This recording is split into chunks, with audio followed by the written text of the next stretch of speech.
First of all, welcome to maybe my most exciting event on my calendar this month. But I am Guy Filippelli, and I am the managing partner at Squadra Ventures. And it is International Women's Day in 2 days. It is Women's History Month this month. It is a fantastic time to celebrate women entrepreneurs, leaders, business people, heroes of mine. And I'm thrilled because, as you'll see, we've got 3 exceptional women on the call today. I would also be, I would regret not taking the opportunity to also salute 2 other exceptional women entrepreneurs in my life. Number one, my wife, Raina, who happens to run a fantastic boutique, clothing boutique. And number 2, a budding woman, my daughter, Sienna, who 12 years old, started her first slime business last year that we could maybe get into. And I've got a great story. If there is time on this, I don't know if we'll get to it. Maybe I will try to figure a way to squeeze it in. But with that in mind, let's get started. And it would be wonderful to just have everyone on the panel introduce themselves, tell us who you are, what you do, and just give us a little preview, if you will, into the story of how you got there. So why don't we go in order? Why don't we start with Jocelyn, then we'll go to Lisa and Erica. Okay, thank you, Guy. My name is Jocelyn King. I'm the CEO and founder of VirgilHR. We're an HR technology company focused on employment and labor law compliance. So we help bring real-time legal guidance to HR on day-to-day tasks they're working on, like leave requests or terminations, or reasonable accommodations that they might otherwise be going on Google or talking to a lawyer about. Prior to starting the company almost 2.5 years ago, I was an HR practitioner. I have been my entire career working predominantly for high growth tech companies. And during that time period, really saw a need in the compliance space that I felt was not addressed very well by technology. And that's kind of what prompted me to start the business. Wonderful. Lisa? Yeah, thanks, Guy. Hi, everybody. I am Lisa Umberger. I am the founder and CEO of Sicura. We are a cybersecurity company. Our technology is based on the technology we created at the National Security Agency to solve a problem we were having there. And currently, we're solving the problem of secure configuration for both security teams and engineering teams. I didn't always want to work in cyber. Actually, my degree is in forensic science, and I wanted to be a medical examiner. But I started at the NSA right out of college and found myself really surrounded by the world of cybersecurity, the center of cybersecurity technology, and I really fell in love with it from there. Awesome. Erica? Thanks all. My name is Erica McMannes. I'm the Chief People and Community Officer at Instant Teams, also co-founder. So the only non-CEO on the panel, but I have a co-founder who is the CEO. So we conquer and divide. We are a part of Instant Teams, and Instant Teams is a customer experience talent marketplace. So we are building out teams for middle market and enterprise level organizations with remarkable military spouse talent. So we really found an opportunity to solve a problem for organizations who are looking for remote talent and peers and a large community of untapped talent. And we've built a business solution to bring opportunity to both sides of that marketplace. Prior to being a founder, which is going on 8 years now, so we've been at this for a while, I actually have 2 degrees in human ecology and was working for the Army in family programming. So really took an interesting turn, military spouse. So after several moves, ended up out in Silicon Valley, and a friend of a friend was doing a veteran owned startup. And he just said, hey, the community, you seem to kind of like brand and that type of thing in marketing, and like, could you help me out? And as many military spouses do, I said, sure, I'll give it a try. And that really was the catalyst of this whole opportunity, to see that with the right support network and the right vision and the right people around you, you can build businesses and you can build solutions. So it's been a very exciting journey. Well, I want to kind of come back in reverse order, because I want to ask each of you something about your company, and maybe share a little bit of our own personal journey with each of you. So I remember back in 2021, January, sitting in a room with Erica, with you and Liza, talking about the vision that you had for employing military spouses at scale. I remember from that time, you telling me that I think it was 1.1 million military spouses, 60% had bachelor's degrees or above, 26% unemployment, an extremely capable team, community of people, and not just the unemployment statistic, but the sort of underemployment statistic. And I thought it was very powerful for me, thinking about if I marry, I'm a male Army officer. I get married.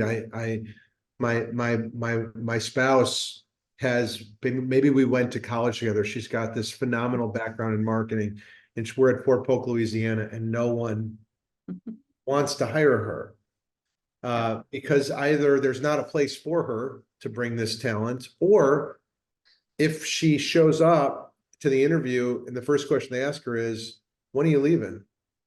And she's like, well, we're actually leaving in 15 months and we're moving to Germany. And it was this incredible distortion opportunity in the marketplace.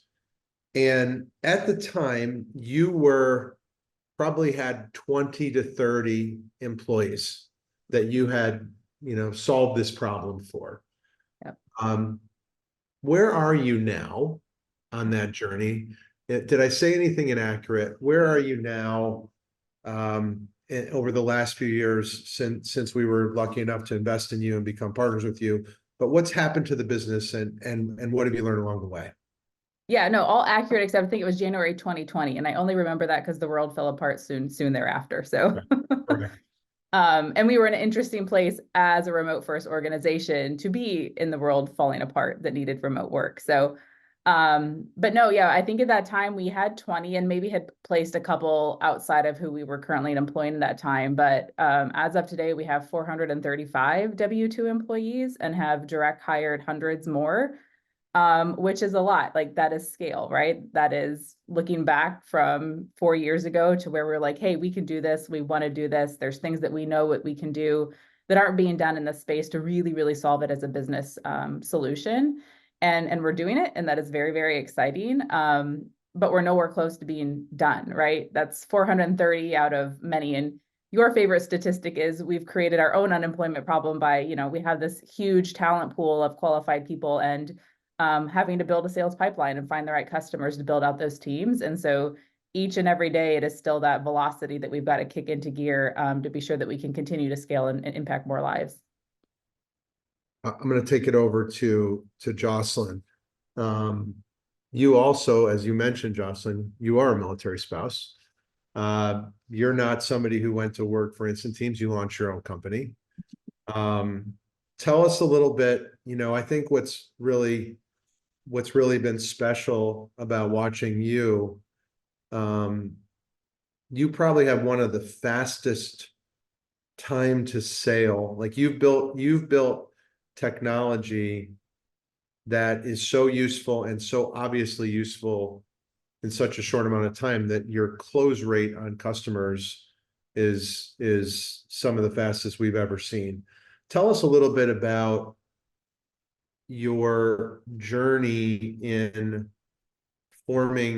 taking the product to market, and and what are the things that have gone most well along that way? Sure. So we started off by conducting a pilot in September of 22 for 6 months with a few companies just to get product feedback. We were going through Techstars at the time. So we were getting a lot of really great feedback from them on the product as well. So by the time we launched the product, March of last year, we had a really solid foundation and had just received a tremendous amount of support from those pilot customers and from Techstars and investors, et cetera. So we were put in a really good position and started selling last year. And we've been experimenting on different ways of going to market. We focused a lot on SEO, on content. That's something that is really valuable to HR professionals. And we've found that content marketing has been particularly helpful for us. Sometimes that comes in the form of webinar or email campaigns or social or white papers. But that's been very successful for us. And then conferences have been another really great way for us to meet new leads, close deals. There are some conferences that have been much more successful than others. And so we've kind of had this opportunity now over the last couple of years to really figure out what works for us. And then we've also been experimenting a lot with ads as well. One area that we haven't focused on as much because I'm the only person doing sales is outbound sales. And I think we can definitely leverage more of that in the future as we kind of continue to grow and get more funding. But in the meantime, everything else has seemed to be working really well. And what's been interesting is sometimes during these, discussions we're having with potential customers, they'll buy the same day, which is really cool. They take a look at the product for, excuse me, for 30 minutes. When we do the demo and they say, yep, I want it, and they buy it, and it's easy. And that happens with really big companies, with really small companies. So we kind of see a really quick time to close. And I think naturally that just comes with it being a bit more transactional as a sales process, but then also the fact that, as you kind of mentioned, there's a really huge need in this space right now, and there aren't a lot of players. The incumbents today don't really leverage technology very well, so there isn't a lot of automation, and HR is really struggling to find the time to stay compliant and do what they need to do to track and comply with all of these thousands of employment and labor laws. So it's been pretty great. I would say that if there's one thing that has been most successful for us, it's definitely been the content marketing. We just started doing webinars a few months ago, and it's been so interesting seeing the number of leads that we're able to generate from these webinars. And not being a marketing person myself, I hadn't really thought of doing webinars before. So when we started adopting that as part of our marketing strategy, I was pleasantly surprised to see how successful that was for us. And it's something that we continue to do on a monthly or bi-monthly basis. Awesome. Moving over to Lisa, your founding story is somewhat unique in that you didn't volunteer to be the CEO of something on day one. You were running a very sophisticated project, if you will, inside of another company that we sort of decided would be a good idea to spin out and create a company around. And on day one, you and I had a conversation about whether or not, kind of just honestly saying, you've never been a CEO before. I knew you wanted to do it. We didn't know. You didn't know, I didn't know if you would end up enjoying it, if you'd be great at it. Tell us a little bit about, for you, the journey of going from product manager to CEO at Sicura, and what have you enjoyed about it? Yeah, so it's a great question, and it's something I think about often. So I kind of call myself the accidental CEO. So yeah, I believed and believe really, really passionate in the problem that we're solving and the solution that we're providing. And I think above all, I believed in my team that we had assembled over the years to deliver that. Personality wise, I would say that I am naturally a leader. So I can go in somewhere and be the only person that doesn't have a leader title, and within a few weeks we'll have taken over the entire team. I can't help it. It's just in my nature. And so that part was a really natural fit and fueled by my passion for what we're doing, and fueled by just how much respect I have for our team.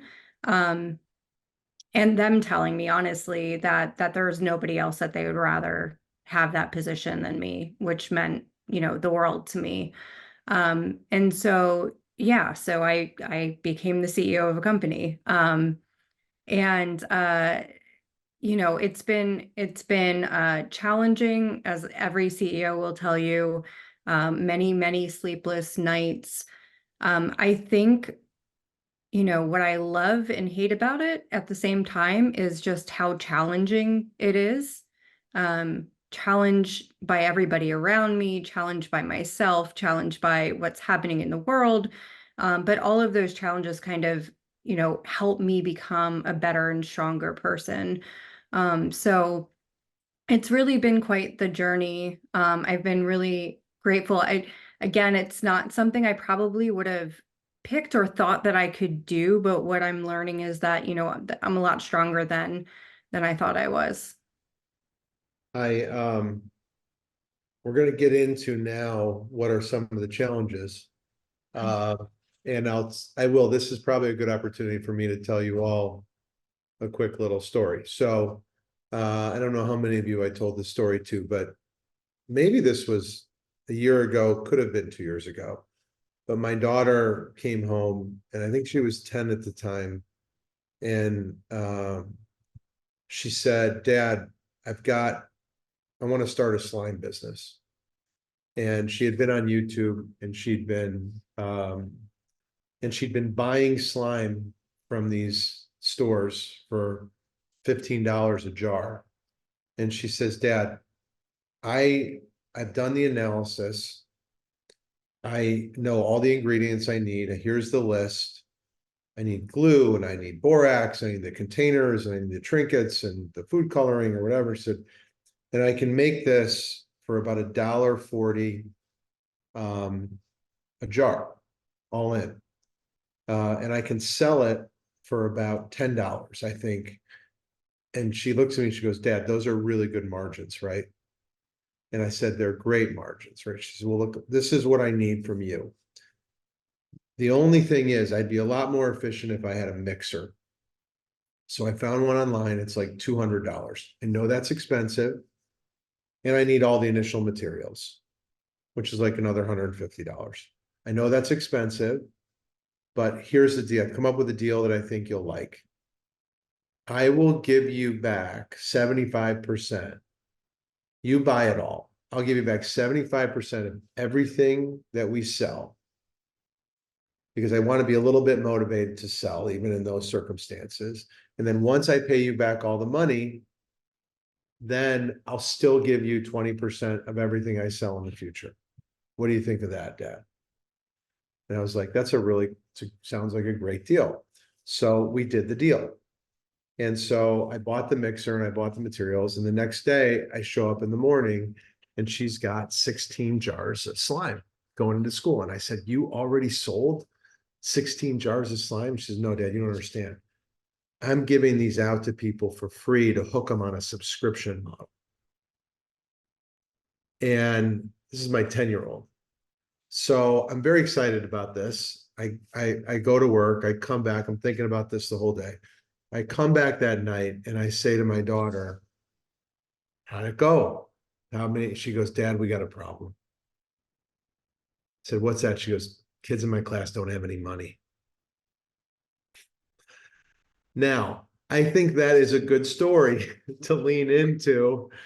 It's not always roses. right? And sometimes we, you know, you can take that wherever you want to take it. But I do want to talk, I always like to talk about challenges. I've tried to do this myself because it's never always glory.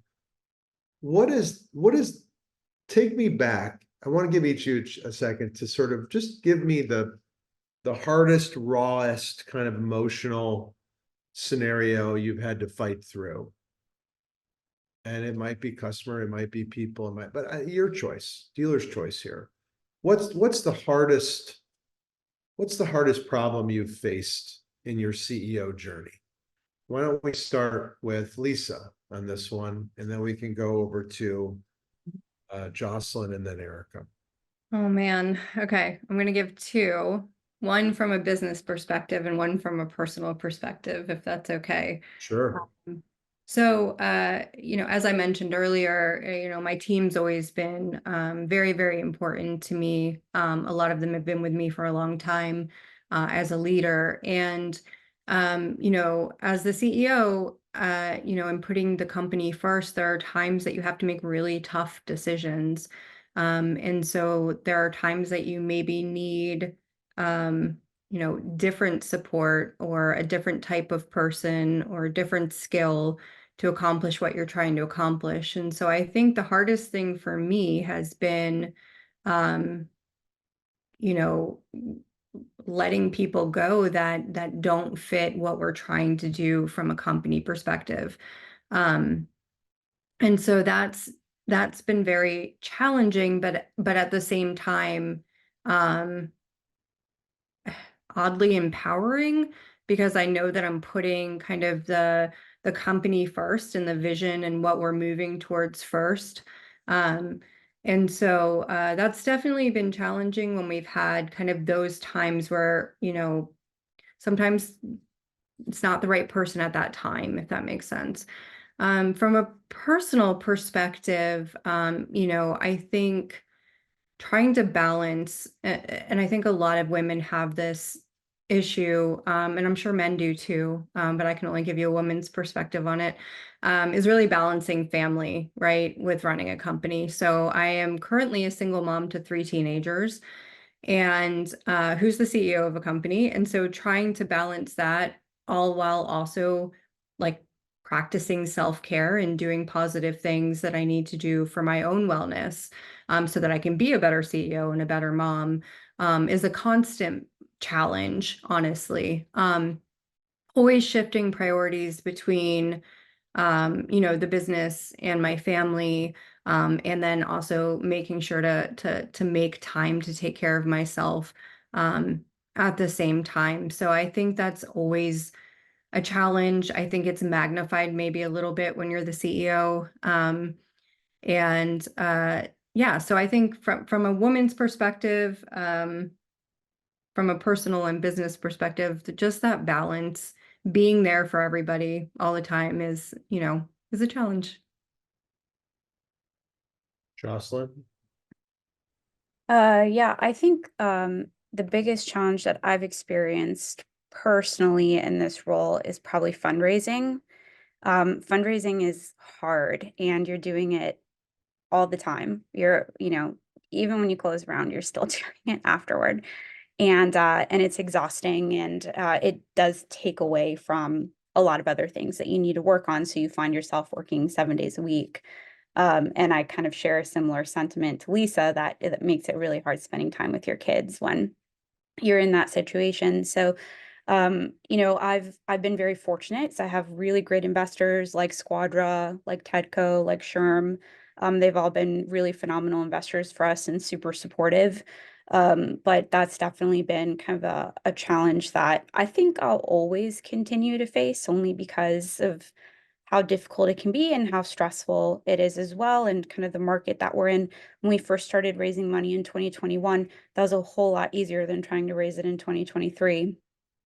So that's been kind of tough. Also, my daughter started a lip gloss business when she was 11 and did a very similar kind of deal with us, which was really funny because she wanted us to get all the material for her in advance. And she actually did pretty well. She also started a babysitting business, which ended up kind of being like one of those Mary Kay hierarchy type deals where she would take a cut of every girl. And and she made more money than she had any business making, which was absolutely hilarious. But I think she sees how challenging it can be to be an entrepreneur, and um, she, in some cases, she's kind of been like, ah, maybe one day I don't want to do that because I see everything you go through. But then she also sees like all the wonderful things that you experience as well. And so my hope is that one day she perhaps moves into an entrepreneurial role as well. Before I go to Erica, I'll tell you another quick tale. During COVID, when my son was like 4, something like that, and my wife had just 4 or 5, I guess, and my wife was running her boutique, and I had really just started getting Squadra off the ground. So I was still working from home, and I only had one other employee, and my son in preschool or whatever had to do a paper on what his parents do for a living. And he came home and he showed us this paper, and it said, my mom is an entrepreneur and owns her own business. My dad's a typist. Because I was just sitting on my computer all day typing. And then just for what it's worth on fundraising and not being there and stuff. I mean, this morning, I was in New York 2 nights for the last 2 nights. I came home late last night. I'm going to DC tonight. I'm doing, on my own. It never stops. To your point, never stops. And I'm leaving this morning at 7:30, and I say to my daughter, I'll see you Friday. And she says, Dad, you're always gone. And it's, it never stops. So, but hopefully what they take from it is the lesson that working hard matters, and especially when you're working on the right things. And I think that's the example that we are setting. We are setting an example of working hard with, I think and I say this knowing all of you at a personal level. I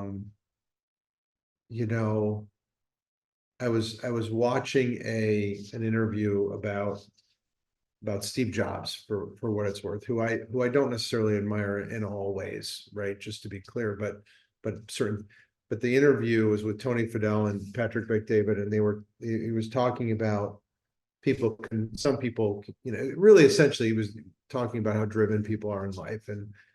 And the idea is that there's 2 reasons to be sort of obsessively driven, almost to a level where but one of them was to be very mission driven. And one of them was to do it out of sort of ego and selfishness. And I think what I aspire to, and I know all 3 of you represent, is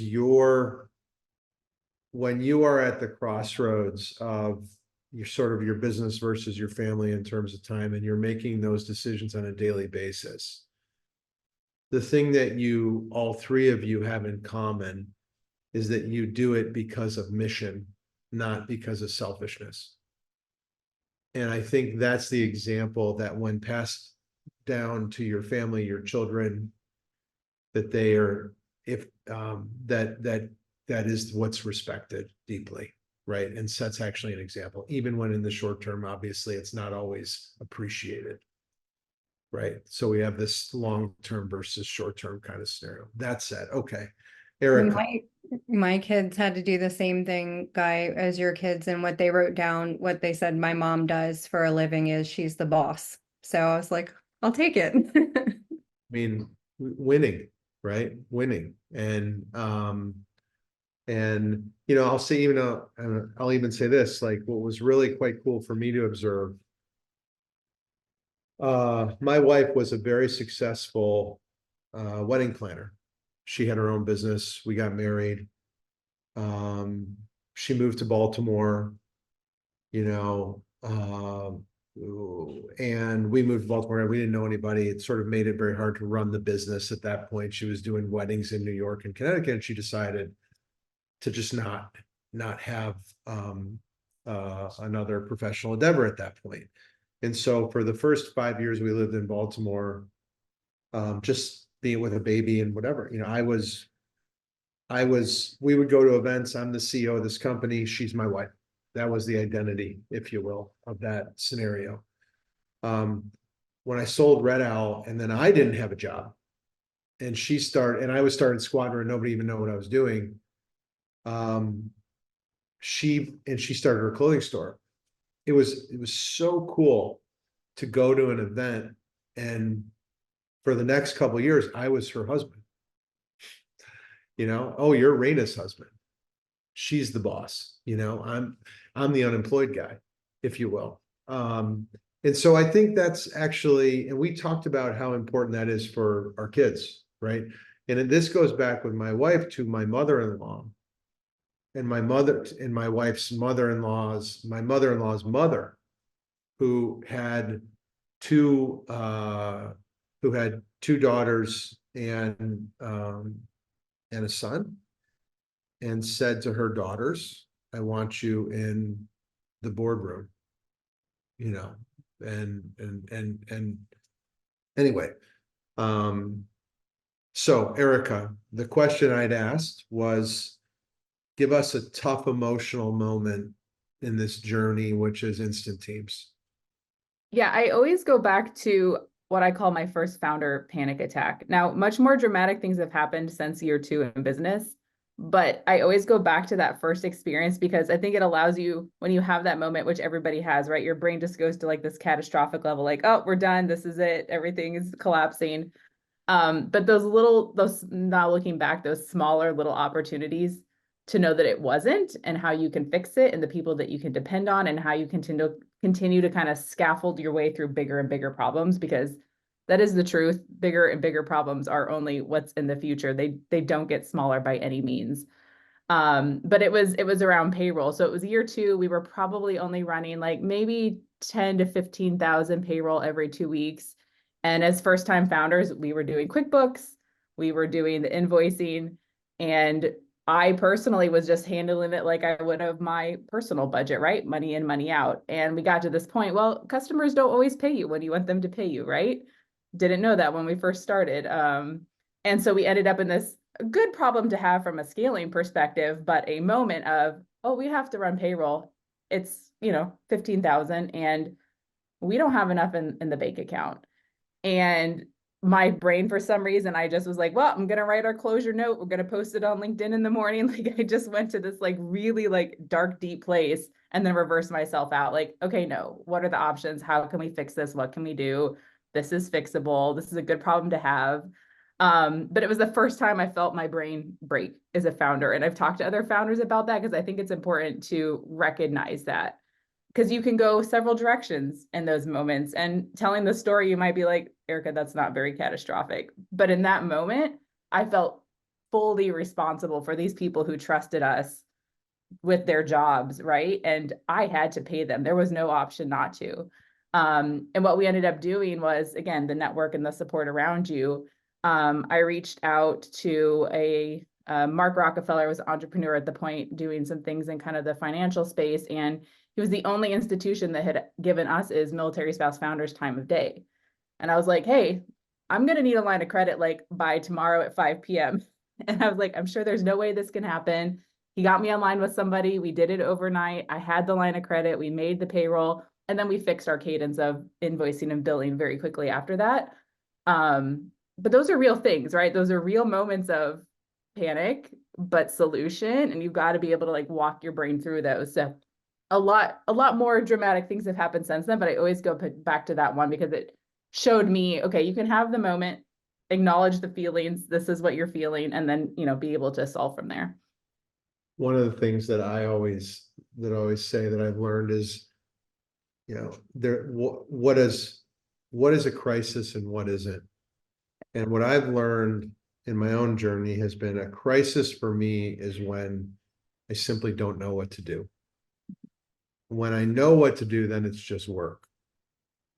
And part of dealing through a crisis is figuring out what to do. And on the payroll piece, again, never stops. So it's that perpetual.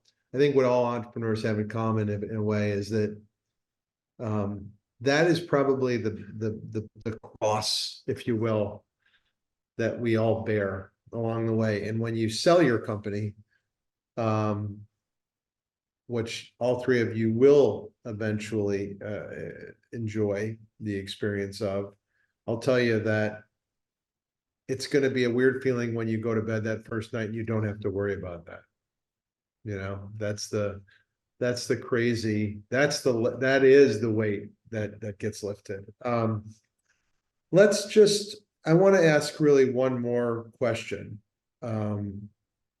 which is, where are you going over the next 12 to 18 months with this business? And how can the community help? Certainly, if there's stuff you need from Squadra that you're not getting, you always have a line to me, but if you want to take advantage of it and tell us that we're not doing something for you that we could be, you can feel free to give it to me now in public. But otherwise, what can the world do to help you in your journey? So I want to go first. you can start. Lisa. Okay, I'll start. I unmuted. So, all right. Yeah. So, thanks, Guy. So, really my goals for the next 12 to 24 months are to continue to grow as a female leader. And you ask what the community can do. So I spend quite a bit of my time involved in organizations that really support women in technology. I know there's, just us on here right now that I'm looking at, but I was just thinking how lovely it is that I'm sitting here with other women on this call. So 99% of the meetings that I have, I'm the only woman on those meetings. And so, it's really refreshing. And I think from a community perspective, getting involved with mentorship and organizations that help support, like we were talking about, empowering entrepreneurs, as girls, as women, as teens. I had a colleague of mine say one day she wanted to just be called an engineer and not a woman engineer. And then she would know that we were at a good place when she was just another engineer. And so I would encourage everybody to get involved with that. Strong support networks, helping women, supporting women, men supporting women, which is just as important for us to be able to continue to grow the women's side of entrepreneurship and technology. From my company's perspective, I'm focused as always on growth and gaining customers and getting out there in front of as many people as we can, and really setting the tone within the company, for our culture, and really kind of putting that forth into the universe. Within the next 2 years, 2 out of my 3 kids are headed off to college. So that is going to also be taking some of my brain power, and really exciting. Those are my 2 girls. They're amazing. And yeah, if you ask them what they want to be when they grow up, they'll say the boss. Doesn't matter what of, just the boss. So anyway, thank you. Thank you. Jocelyn. Yeah, so I kind of echo what Lisa had shared. From a personal perspective, something that I've wanted to focus on is mentoring other female founders who are going through kind of the very beginning stages of starting a business.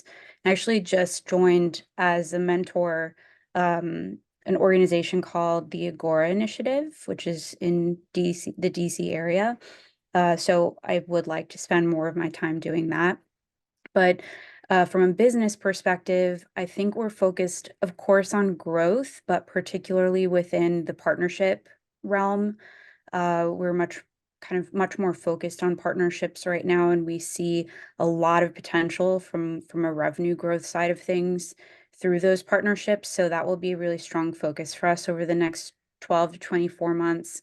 And then the other piece is our roadmap. We have a really ambitious, very, very innovative product roadmap that we want to execute against over the next couple years, especially. That will really kind of set us up from a differentiation perspective, I think, and also allow us to expand our market a bit more, whether it's selling into enterprise organizations, because we're more small and mid right now, or even expanding internationally. So that's kind of what we're looking forward to.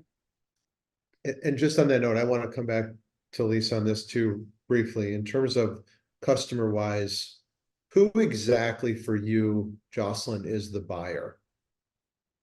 Ultimately, the buyer is going to be a VP of HR or a CHRO.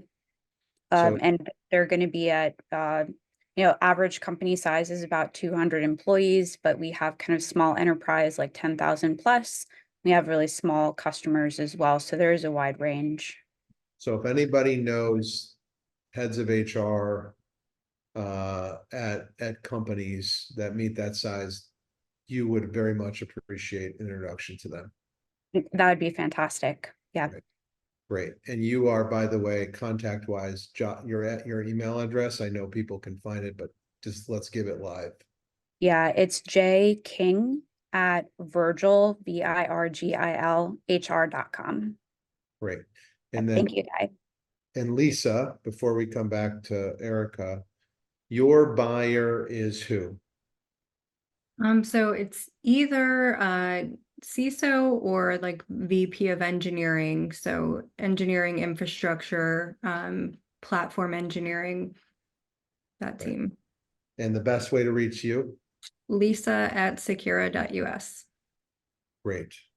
Yes, And over thanks. to you, Erica, what's the next 12 to 18 months look like for you, and how can we be helpful to Instant Teams? Yeah, we are 2 years post Series A. So where we are just stage wise, this is the year of velocity for us. And we've adopted that as a term for the entire corporate team as a goal. Our KPIs are attached to velocity. We have a little Slack emoji that's a rocket ship taking off. So velocity for us is that we've built to this point where our business model is pretty sound, right? There's been a lot of evolutions and changes of that over the years, but we know where we belong in the market and we know what that looks like, which puts us in a really good place for velocity this year. We're a marketplace, so we have multiple audiences, multiple sides that we have to keep, that building and that momentum going at the same time. But on the customer side, being able to continue to meet and greet and network and find people who are not only looking for outsourced solutions and customer experience, customer support. Oftentimes those are operational leaders, the operational sides of the house. But people who are also committed to the mission, like that is our perfect customer, right? There's a lot of different sourcing and staffing solutions out there. But when people see one, how we do bring value and how that does stand apart from other vendors that they might use, but there's also this incredible built-in social impact opportunity, and you see the outcome of that as well. Those are our perfect customers. And then on the community side, we've got to continually build pipeline, bring in great talent, get them skill assessed so that they're ready when these opportunities do come in. And we also have the community that's not career necessarily centric. So we have 12 million plus, which if you know military spouses, we obviously have our business model that can assist them with employment, but we also have an entire community that is just community building centric that allows kind of the centralization and modernization of resources. And we've continued to see a lot of growth and success with that as well. What's the most people you have staffed up in an enterprise level deployment, and how long did that take you? Yeah, so I'll answer it in two ways. One, right now, our biggest team is about 150 individuals, and that contract's going on year 3. But when we started it, we went from 0 to about 100, and that was within an 8-week time frame. So that was our biggest first contract of that size, very large. Learned a lot through that process. But right now, what we mostly see most recently was in the August-September timeframe, like a team of 45, and that again was like a 4 to 6 week turnaround. So we can do pretty big teams pretty fast. We do like to pilot. So if there's a smaller team of 10 that we can trial in a 2-week period, and then we can continue to scale up from there, that works really well for us. It allows that trust building between the team and our customers and all the operations that happen in the middle there. And how can people reach you? You can find me at Erica with a C at instantteams.com. And we just launched a brand new website last Thursday. So go check that out. It is instantteams.com. Great. Well, does anybody have any alibis before we close this out? All right. Well, it's a pleasure, an honor. And I couldn't imagine any other exceptional women that I would like to be on a call to celebrate Women's History Month. And I will say this, I don't think of you all as women CEOs, and I think you all know this from me by now. And I don't think anybody on our team does. I think of you all as CEOs and founders. And I'm really proud to be partners with all of you. So thank you. And Thank you. enjoy the rest of your day. Yep, your support is always appreciated. Thank you. Thanks. you. Bye. Take care.